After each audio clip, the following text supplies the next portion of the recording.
esercenti, Fegica, CISL e Anisa Confcommercio in una nota.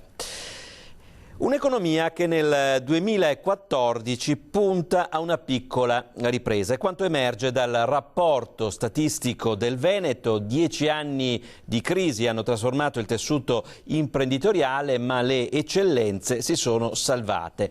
E negli ultimi anni, con il crollo dei consumi, è esploso l'e-commerce. Il nord-est si trasforma, nasce una nuova economia e il domani è cominciato già oggi. È quanto emerge dal rapporto statistico della Regione Veneto presentato nella cornice di Villa Contarini a Piazzola sul Brenta. La crisi pesa, il 2013 è segnato ancora dalla contrazione con un meno 1,2% del PIL, ma la ripresa è dietro l'angolo con un più 0,4% nel 2014. Il Veneto rimane comunque la terza regione in Italia per produzione e ricchezza dopo Lombardia e Lazio.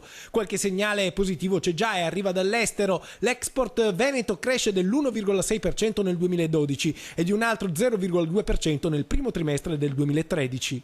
Export e ricerca e sviluppo, questi sono i due fattori. Il terzo che l'abbiamo presentato oggi e che l'abbiamo ripreso oggi, non tanto presentato il bene ben fatto, cioè i brand con la qualità dei prodotti veneti. Nel 2012 il crollo dei consumi si è riflesso sul commercio, che in Veneto perde rispetto all'anno precedente il 2% degli esercizi. Continua invece l'esplosione dell'e-commerce con un più 16,8% delle vendite nel 2012.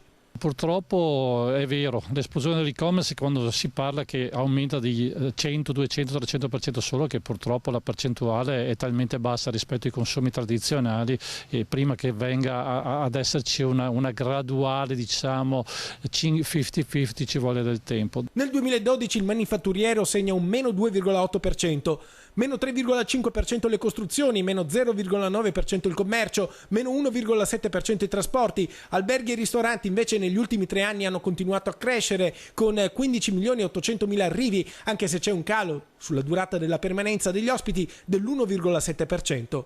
Un turismo che funziona, il fatto che abbiamo spinto anche con il nostro settore regionale, soprattutto per quanto riguarda le città d'arte, ma anche determinate cose particolari legate alla strada del vino o altre funzioni per allargare che non sia solo Venezia dintorni o Verona dintorni. Insomma, negli ultimi 10 anni la crisi ha cambiato la faccia del Veneto, la sfida è mantenere in vita le eccellenze. Usciremo da questa crisi con aziende, non dico nuove, ma diverse e soprattutto con mentalità diversa, e su questo dobbiamo tenere duro ed investire.